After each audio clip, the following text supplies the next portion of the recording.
വാള് കായിന്റെ തലയ്ക്ക് ഓങ്ങി നിൽക്കുമ്പോൾ പാവം വാതുക്കൽ കിടന്നിട്ടും അതിനെ കീഴ്പ്പെടുത്തുവാൻ കൃപയില്ലാത്തവനെ ഭൂമിയിൽ വെച്ചുകൊണ്ടിരിക്കുവാൻ അല്ലെങ്കിൽ അനുസരണക്കേട് കാണിച്ച അപ്പനെയും അമ്മയും കരുണ കാണിക്കാതെ വലിച്ചു പുറത്തെറിഞ്ഞ അതേ ദൈവം ഇവനെ വെച്ചുകൊണ്ടിരുന്നതിന്റെ കാരണം വെട്ടി നുറുക്കുമ്പോഴും എന്റെ ചേട്ടനോട് മനസ്സിലിടണമെന്ന് പ്രാർത്ഥിച്ച ആ രക്തത്തിന്റെ വിലയല്ലാതെ വേറെന്താണ്? കുത്തേറ്റ് അല്ലെങ്കിൽ വയലിൽ കിടന്ന് പടയുമ്പോഴും തല്ലുകൊണ്ട് അവിടെ കിടക്കുമ്പോഴും അവസാനത്തെ ശ്വാസം വലിക്കുമ്പോഴും ഹാബേൽ ഇച്ചിരി മുമ്പ് കൃപയിൽ ആരാധിച്ചവനാണ്. അല്ലെ, കൃപയിൽ ആരാധിച്ചവൻ പ്രതികൂലം വരുമ്പോൾ പ്രതികാരത്തിന്റെ പ്രാർത്ഥന പ്രാർത്ഥിക്കത്തില്ല. കാരണം 5 മിനിറ്റ് മുമ്പ് സ്വർഗം അംഗീകരിച്ച ആരാധന. He didn't get another chance to worship the Lord. He didn't get another opportunity to offer anything for the Lord. But the last offering that was wholly accepted by the Lord, that made him a prayer life, that he can plead in the presence of the Lord for his revengeful elder brother. തന്റെ പ്രതികാരം ചെയ്യുന്ന സഹോദരന് വേണ്ടി, തന്നെ ഉപദ്രവിക്കുന്ന സഹോദരന് വേണ്ടി നിലവിളിക്കുവാൻ തന്നെ പ്രേരിപ്പിച്ചത് കുറച്ചു മുമ്പ് ആത്മാവിൽ പാടിയ ആരാധനയുടെ ശക്തിയായിരുന്നു. നാം തിരിച്ചറിയണം, ഞാനും നിങ്ങളും ആരാധിച്ച ആത്മശക്തി മറ്റുള്ളവർക്ക് വേണ്ടി പ്രാർത്ഥിക്കുമ്പോൾ ശക്തമായ പ്രാർത്ഥന ആ മണ്ഡലത്തിൽ ഞാൻ തെറ്റിപ്പോയിട്ടുണ്ട്. ഇന്ന് പകൽ നിങ്ങളത്തെ തേച്ചു പറഞ്ഞാൽ സ്വർഗം അംഗീകരിക്കുന്ന ആരാധന നമുക്കിവിടെ കാത്തലിൽ കാഴ്ചവെക്കാം. ഭൂമിയിൽ നിന്നുള്ള നിലവിളിയാണ്, പ്രതികാരത്തിന്റെ അല്ല. സഹായിക്കണമേ. അങ്ങനെ യേശു അതിനെ പ്രാർത്ഥിച്ചത്. അതായത് നാം ലൂക്കോസ് 23:34 വാക്യത്തിൽ കല്ലക്കടിക്കുന്ന, മുഖത്തെ രോമം വെച്ചു പറിക്കുന്ന, തലയിൽ മുക്കിരിടം വെക്കുന്ന, അല്ലെങ്കിൽ തന്നെ ക്രൂശ് തറയ്ക്കുന്ന പിതാവേ ആ കാലങ്ങളിലേക്ക് നോക്കുമ്പോൾ ഇന്ന് പകൽക്കാലം പുസ്തകമൊക്കെ അടച്ചു വെച്ചിട്ട് തുള്ളിച്ചാടി നൃത്തം ചെയ്യാൻ പോകും.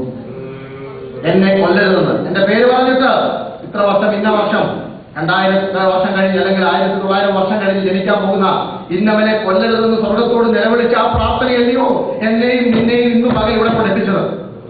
ആ കാൽവരിയുടെ സ്നേഹം ഓർക്കുമ്പോൾ ഇന്ന് പകൽ അതരം നന്ദി കൊണ്ട് നിറയണം. സ്തോത്രം പറയാൻ എടുത്തു പോകല്ലേ. എന്റെ മരണശിക്ഷ മാറ്റിയ, എന്റെ പാപക്കറ നീക്കിയ, എന്റെ ശാപത്തിന്റെ കെട്ടഴിച്ച, എന്റെ മേലുള്ള ബന്ധനം തുടച്ചു മാറ്റിയ ദൈവസ്നേഹത്തിനായി ഇന്ന് രാവിലെ എത്ര പേര് സ്തോത്രം പറയും? How many of you are ready to praise and thank the Lord for the manifold blessing He has bestowed upon our life? ഇന്ന് പകൽ സ്വർഗ്ഗം പകർന്ന കൃപയുടെ നാമത്തിനായി ഞങ്ങൾ ദൈവത്തിന് സ്തോത്രം ചെയ്യുന്നു. ഹാബേലിന്റെ രക്തത്തെക്കാൾ ഗുണകരമായി സംസാരിക്കുന്ന, ഹാബേലിന്റെ രക്തത്തെക്കാൾ ഗുണകരമായി സംസാരിക്കുന്ന എന്റെ ഓരോ പാപങ്ങളുടെയും പേര് സ്വർഗ്ഗം പറഞ്ഞ് കണക്കിടലേ. ദൈവമേ അത് കണക്കിടലേ. യഹോവ അകൃത്യങ്ങളെ ഓർമ്മ വെച്ചാൽ ആ നിലനിൽക്കും. യഹോവ പാപം ഓർത്താൽ ആ നിലനിൽക്കും. ലംഘനം ക്ഷമിച്ചും പാപം മറച്ചു കിട്ടിയ മനുഷ്യൻ ഭാഗ്യവാൻ. He not only forgiven my sins, he has given everything. He has cast everything in the depth of the sea. സമുദ്രത്തിന്റെ ആഴത്തിലേക്ക് സ്വർഗം വലിച്ചിട്ട് ഒരു പിശാചിനും മുങ്ങിയെടുക്കുവാൻ കഴിയാതെ വേണം, ഒരു ലോകത്തിന് പൊക്കിക്കൊണ്ട് വരുവാൻ കഴിയാതെ വേണം. എന്റെ പാപങ്ങളെ മറച്ചു കളഞ്ഞ, പാപങ്ങളുടെ ബഹുത്വത്തെ മറച്ചു കളഞ്ഞ അത്യുന്നതിന്റെ സ്തോത്രം. അതാണ് കാൽവരിയുടെ ചുവട്ടിലേക്ക് ഹല്ലേലൂയ. ഇന്ന് പകൽ ക്രൂശിനെ ധ്യാനിക്കുവാൻ ദൈവം നമ്മെ സഹായിക്കണം. അങ്ങനെ വേദപുസ്തകം തുടങ്ങുന്ന ഒരു പ്രാർത്ഥനയോടെ അവസാനിക്കുന്നതും ഒരു പ്രാർത്ഥനയോടെയാണ്. നമുക്ക് ആ ഭാഗത്തേക്ക് വന്ന് ഞാൻ അവസാനിപ്പിക്കാം. വെളിപ്പാട് പുസ്തകം 22-ാം അധ്യായത്തിൽ 20-ാം വാക്യം വായിക്കാം. ഭാഗം വെളിപ്പാട് 22:20. ഇത് സാക്ഷീകരിക്കുമ്പോൾ അതേ ഞാൻ വേഗം വരും എന്ന് അറിയിച്ചു ചെയ്യുന്നു. ആമേൻ. കർത്താവായ യേശുവേ വേഗം വരണമേ. ഇത് അവസാനത്തെ പ്രാർത്ഥനയാണ് ബൈബിളിലെ. എന്താണ്? വെളിപ്പാടിന്റെ തിരശ്ശീലയ്ക്ക് ദൈവം ഹല്ലേലൂയ അവസാനം കുറിക്കുമ്പോൾ സ്വർഗത്തിലെ മറഞ്ഞിരിക്കുന്ന മർമ്മങ്ങൾ തന്റെ ഭക്തനായ യോഹന്നാനെ വെളിപ്പെടുത്തി കഴിഞ്ഞിട്ട് വരുവാനുള്ളതും മേലാൽ സംഭവിക്കാനുള്ളതൊക്കെ എഴുതുവാൻ പറഞ്ഞിട്ട് അവസാനമായി ഹല്ലേലൂയ അവൻ ആ ബുക്കടയ്ക്കുമ്പോൾ വിളിച്ചു പറയുന്നു അവസാനത്തെ പ്രാർത്ഥന, കർത്താവേ വരണമേ. ക്ഷമയുടെ പ്രാർത്ഥന തുടങ്ങി വേദപുസ്തകം അവസാനം പറയുന്നു. അപ്പൊ വിരുന്നിൽ നിന്നതും ഇടപെടാതെ പ്രാർത്ഥിച്ചതും പക്ഷെ എന്തിനു വേണ്ടിയാ? കർത്താവ് വേഗം വരണമേ. എന്തിനാണ് നമ്മൾ പ്രാർത്ഥിച്ചത്? യേശു വേഗം വരണം. ഇന്ന് പകൽക്കാലം എത്ര പേർക്ക് പ്രത്യാശയുണ്ട്? ക്രൂശും പ്രത്യാശയില്ലാത്ത ജീവിതമൊന്നും നമുക്ക് വേണ്ടാതെ. അല്ലെ, ക്രൂശിനും നിത്യതയ്ക്കും ഇടയ്ക്കുള്ള സമയമാണ് നമ്മുടെ ആയുസ്. അല്ലെ, അതിനിടയ്ക്ക് ദൈവത്തിന്റെ നന്മകൾക്കായി സ്തോത്രം. അല്ലെ, സത്യം പറഞ്ഞ വരുവാനുള്ള ലോകത്തിന്റെ കാര്യവും ഇന്നലെ ദൈവം നമുക്ക് വേണ്ടി അത്ഭുതം ഓർത്താൽ ഇന്നത്തെ കാര്യത്തിലൊന്നും നന്ദി പറയാൻ നമുക്ക് സമയം കിടത്തില്ല.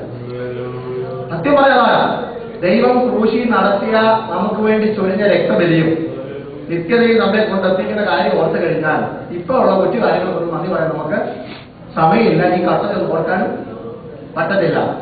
കഷ്ടത വരുമ്പോൾ ക്രൂശിനെ ഓർക്കുക, നന്മ വരുമ്പോൾ വരാനുള്ള തേജസ് ഓർക്കുക. രണ്ടും ഓർത്താൽ മതി. പിന്നെ ഞാൻ പറയുന്ന കൊച്ചു കാര്യങ്ങൾക്കൊക്കെ നമ്മൾ സമയം കിടത്തില്ല. പിന്നെ ക്രൂശിനെ ധ്യാനിക്കുക, നമ്മുടെ ജോലികളും കാര്യങ്ങളൊക്കെ കൃത്യനിഷ്ഠയോടെ ചെയ്യുക, ഇതൊക്കെ ദൈവത്തിന്റെ പ്രത്യേകതയാണ്, നമ്മളുള്ള പ്രത്യേകത മാറും. നേരത്തെ അവൻ പ്രാർത്ഥിക്കുന്നു എന്ന ഒരു പദം അയക്കണം. നമ്മുടെ ജീവിതം ഒരു പ്രാർത്ഥന ആയി ശീലമായി മാറണം. കഴിഞ്ഞ ആഴ്ച നമ്മൾ എപ്പോഴും ഓർപ്പിക്കുന്നതാണ്, അല്ലെങ്കിൽ നമ്മൾ എപ്പോഴും പറയുന്നതാണ്. അതിനോട് ചോദിച്ചാട്ട് സമയമുണ്ടോ പ്രാർത്ഥിക്കാൻ? ഈ 120 സംസ്ഥാനങ്ങളുള്ള ഒരു ഗവർണർമാരാണ് 3 പേര് അല്ലെങ്കിൽ മിനിമം 40 120 ഉണ്ട്. അതിലെ 40 ഗവർണേഴ്സിന്റെ ടോപ്പിലിരിക്കുന്ന ആളാരാണ്? മിനിമം കാര്യം. അവരിലും ഏറ്റവും വലിയ ഒക്കെ തീരുമാനിച്ചിരിക്കുക.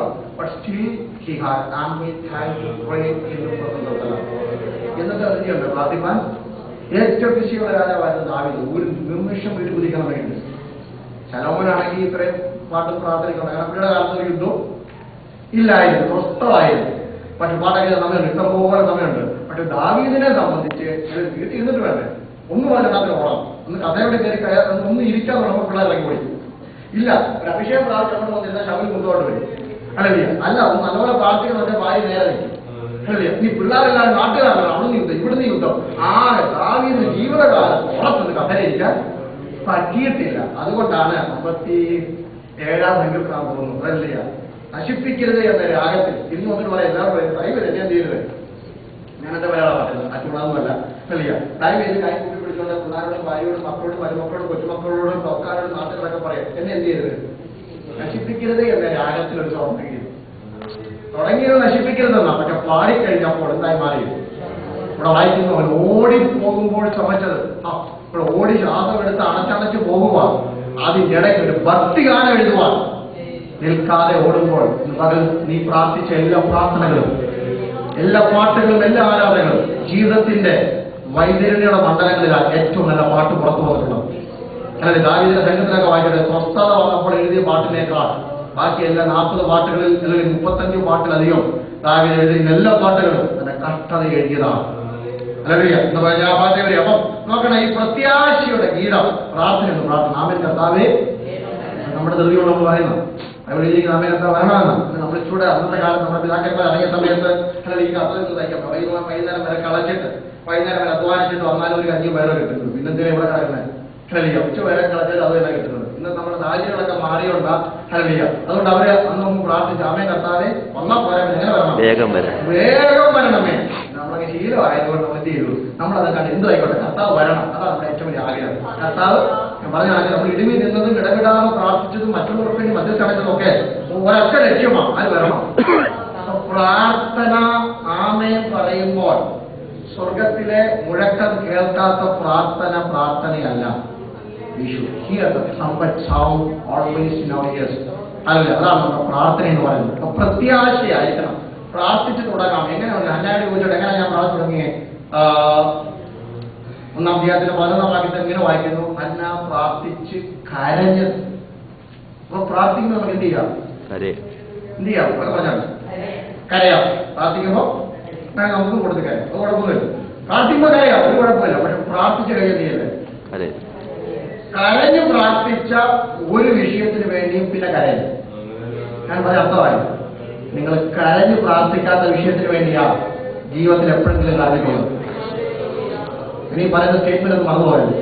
ഏതെങ്കിലും വിഷയത്തിന് വേണ്ടി മുറിക്കകത്ത് കരഞ്ഞു പ്രാർത്ഥിച്ചിട്ടുണ്ടെങ്കിൽ ആ വിഷയത്തിൽ നീ ഇനി കരയുവാൻ സ്വർഗം നിന്നെ സമ്മതിക്കത്തില്ല. ദൈവത്തിന്റെ മുമ്പിൽ കരഞ്ഞ ഒരുത്തനെ ലോകത്തിന്റെ മുമ്പിൽ കരയുവാൻ ദൈവം വിട്ടിട്ടുമില്ല. ദൈവത്തിന്റെ ഒരു പദ്ധതിയാണ്. ഞാൻ കരയാത്ത ഏതെങ്കിലും വിഷയത്തിനുണ്ടെങ്കിൽ പിന്നത്തെ ജീവിതത്തിൽ കരഞ്ഞിട്ടുണ്ട്. ഇന്ന് പകൽക്കാലം കരഞ്ഞ ഒരു വിഷയത്തിൽ ദൈവം നമ്മെ കരയാൻ സമ്മതിക്കത്തില്ല. 2-ാം അധ്യായത്തിന്റെ എളുപ്പം വായിക്കാട്ടെ. 1 ശമൂവേൽ 2-ാം അധ്യായം 1-ാം വാക്യം. 1-ന്റെ 15 വായിക്കാം. അവൾ പ്രാർത്ഥിച്ച് കരഞ്ഞത്. She was so depressed. There was no one to support her, even as a priest. Hallelujah. He was looking at her. എല്ലാവരും ആക്ഷേപിക്കുക. എങ്ങനെ കരയായിരിക്കും? ആലോചിച്ച് വയ്ക്കുക. സ്വസ്ഥതയില്ല. കുടുംബത്തിനകത്ത് ഭർത്താവ് പറയുന്നത് കുഴപ്പമൊന്നുമില്ലെന്ന്. പക്ഷേ ശല്യമാണ്. വീട്ടിലാണെങ്കിൽ നന്മയില്ല. ആകെ പ്രശ്നമോ. അതിനിടയ്ക്ക് ഏത് പുരോഹിതനും ആക്ഷേപിക്കുന്നു. അവൾ പ്രാർത്ഥിച്ച് കരഞ്ഞു. പ്രാർത്ഥിക്കുമ്പോൾ കരയാം. പക്ഷേ പ്രാർത്ഥനയുടെ മറുപടി 2-ാം അധ്യായത്തിൽ വായിക്കട്ടെ. അനന്തരം ഹന്ന പ്രാർത്ഥിച്ച് പറഞ്ഞതെന്നാൽ, പ്രാർത്ഥിച്ച് കരഞ്ഞാൽ പിന്നെ പ്രാർത്ഥിച്ച് പറയാം. എന്താ പറഞ്ഞത്? എന്റെ ഹൃദയം യഹോവയിൽ ആനന്ദിക്കുന്നു. ഇത്രയോ പ്രശ്നം. പ്രാർത്ഥന കഴിഞ്ഞ് ആമേൻ പറഞ്ഞാൽ പിന്നെ പ്രവചനമാണ്, പിന്നെ ശുശ്രൂഷയാണ്. അല്ലെ? Every prayer that we made before the Lord. After you put an amen for that, the next step, you are going to rejoice in the presence of the Lord. അത് കഴിഞ്ഞാൽ പിന്നെ നാം ദൈവത്തിന് സന്തോഷിക്കാൻ പോവുകയാണ്. എന്റെ ഹൃദയം ദൈവസന്നിധിയിൽ